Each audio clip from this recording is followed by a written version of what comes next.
Ezekiel Kralin writes from San Francisco, when I'm in Fort Bragg. I'm not in Fort Bragg right now. I'm doing the show by live remote from Juanita's apartment. When I'm in Fort Bragg, Ezekiel calls me from his apartment and reads his story. Last week, he started reading his story and got about halfway through it, and I had to stop him because while he was reading, I was checking to make sure if everything was working, and I found out that it wasn't. I was actually not on the air in either Fort Bragg or Ukiah because something went wrong, and, almost of a sabotage level. I don't want to sound paranoid, but, creepy kind of, anyway, Jerry re-upped the passwords and everything that you need to know in order to connect, and accidentally knocked somebody off the air like somebody probably did to me. I don't know, accidentally on purpose, I don't know. But it pissed me off. Although this is about as pissed off as I ever get. And do I sound out of control and pissed off? No, I just finished doing my show for the purpose of the recording and put it up on the web. And it's a pretty good show. You can go to my weblog, memooftheair.wordpress.com, right now if you like, and download last week's show, and it's all there. And if you didn't hear the first part of the show tonight and you want to hear maybe something earlier, if you like what you're hearing now and you think it might be just as good earlier, then you can wait until tomorrow night when I've had a chance to finish the show tonight and also go to sleep and then wake up and upload it to my website so that you can download it and enjoy it. Tomorrow night, memooftheair.wordpress.com. I'll say that again, memooftheair.wordpress.com. That's another way that you can enjoy the show if you're capable of enjoying it at all, and I think you are. I think you are. Part 2 of Angus MacOgg's Bounty. That's the title of the story that Ezekiel Kralin read the first half of on last week's show. This is actually Chapter 14, or rather the Part 2 of Chapter 14 of Free Me from This Bond by Ezekiel J. Kralin. In Zekeblog, zekeblog.wordpress.com, as follows. And of course, that is also where Zeke and Arwen were brought together for the first time in what will eventually turn out to be a most astounding gay bromance. But it didn't start out that way. For unbeknownst to Jean at the time, Arwen was an undercover detective embedded at the Hole in order to bust a group of Hell's Angels running drugs through all the gay bars south of Market, plus 2 bars here in the Castro. One of these 2, the Detour, has since shut down. But Zeke had already fallen head over tail for Arwen, so refused to leave the saloon when Arwen had confronted his newfound buddy. Jean, it is very dangerous for you to hang out here, especially when you're a friend to me. He lowered his noble orange-haired head and looked at Zeke directly in the eyes. So will you please go now? With that, Arwen returned to his billiards, leaving Jean in a gloomy space. Never spoke to him again, at least not for 5 sad years. Actually 3, but memory loss made it seem longer.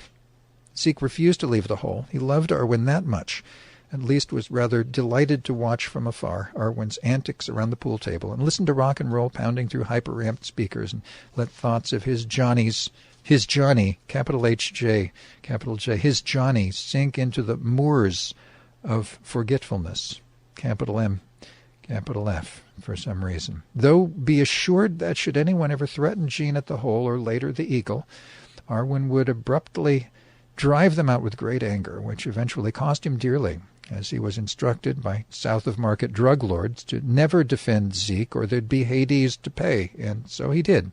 His room was burnt down, and Jean was dosed with intent to drive him insane. In a little more time, without either speaking a word to the other, as Arwen would not allow, Zeke figured out the situation, that Arwen is an undercover sleuth, and that cleverly became Arwen's sidekick. He played the lure, the fall guy, and decoy, which made the Orange County detectives work far easier by bringing these drug-dealing, murderous skanks out of the woodwork. Eventually, though, Jean was driven out of the Hole for good by a violent threat of a sharp blade to his gut should he ever show up there again. Of course, Arwen was not present at the time, and the bartender on duty chose to look the other way. Thus, Zeke had no choice but to leave the Hole for good. So, Jean started hanging out at the Eagle Tavern a few blocks away, 12th and Harrison, for he knew that Arwen enjoyed frequenting that space too. Sometimes, when he could afford it, a rare occasion, he'd buy Arwen a drink, though only via the barkeep's hand, as Zeke still could not speak to Arwen or even get within 10 feet of him. About a year later, Jean discovered Arwen working at a taqueria right next door to his now verboten hangout, the Hole in the Wall.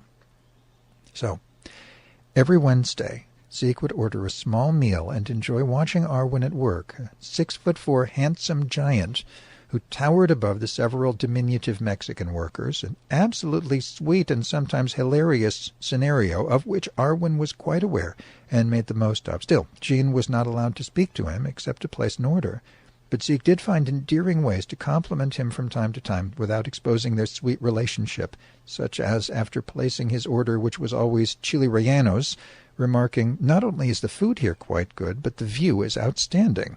By the view, of course, he meant Arwen's glorious mug, for there was nothing impressive to see out the picture window, just a busy intersection surrounded by drab buildings and the occasional wino and bums with shopping carts rattling on by.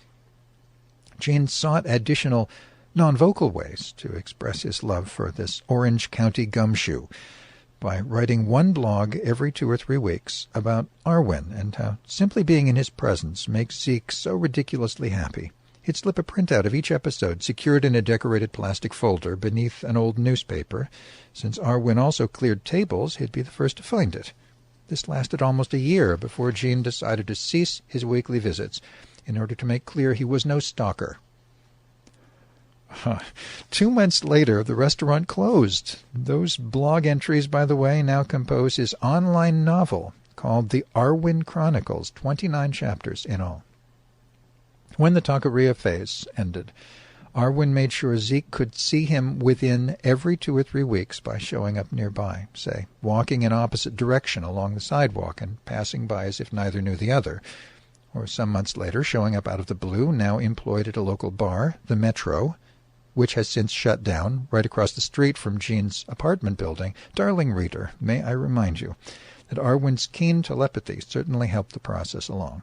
Zeke could now look right out the hallway window and see Arwen at work or smoking a ciggy on the wraparound deck. The bar was on the 2nd floor, as was Jean's SRO, so he'd sometimes visit, buy a drink, and enjoy Arwen's presence once more from a respectful distance. Some days, Zeke would even stand kitty-corner across the street and hold his hat to his heart while looking up at Arwen, who took frequent cigarette breaks on the sun deck. This way, Jean could send his love from a very safe distance with no one the wiser. It was a large, busy 5-corner intersection at Market, 16th and Noe. Arwen would just puff on a Marlboro with vigor while looking directly at his beloved sidekick for as long as he could before returning to work. An element of humor in these little scenarios was not lost on Zeke. Surely Arwen's playful spirit was a great balm. Around this time of the Metro, the funding for this assignment from Orange County dried up, and busting the Hells Angels drug runners became a cold case. Arwen was therefore required to return to Southern California or lose his career. In a heartbeat, he chose the latter. No way was he going to leave his beloved amigo vulnerable to these cult fanatics, for Jean would likely be severely crippled or even murdered as a result. So in losing his noble job, he also lost his health benefits. Thus began the rotting and loss of his gorgeous pearly whites, small sacrifice to pay in his mind in order to protect the soul of one so dear.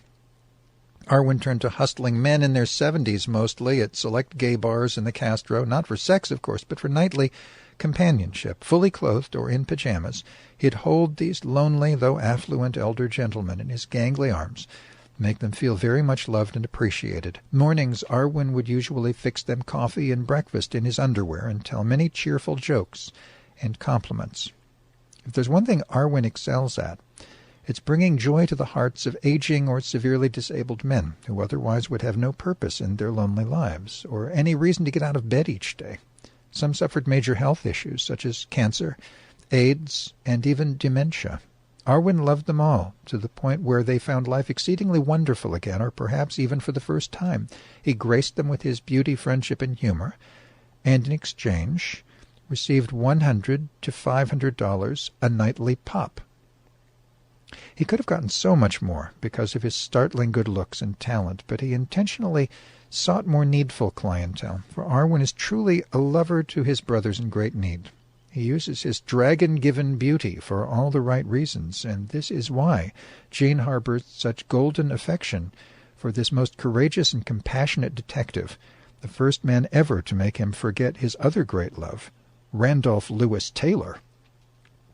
So, now we are caught up to the present time, and the completion of this episode, Chapter 13, Arwen is so close to busting these scoundrels, he can taste it like stale tobacco from an overnight tryst, and Zeke will soon have this novel published and become wealthy beyond anyone's comprehension, and, of course, outrageously, impossibly, scintillatingly famous as well.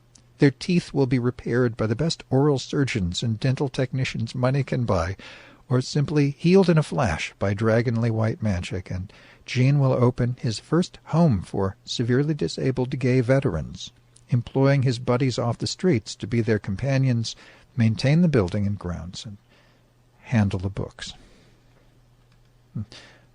Wouldn't that be nice?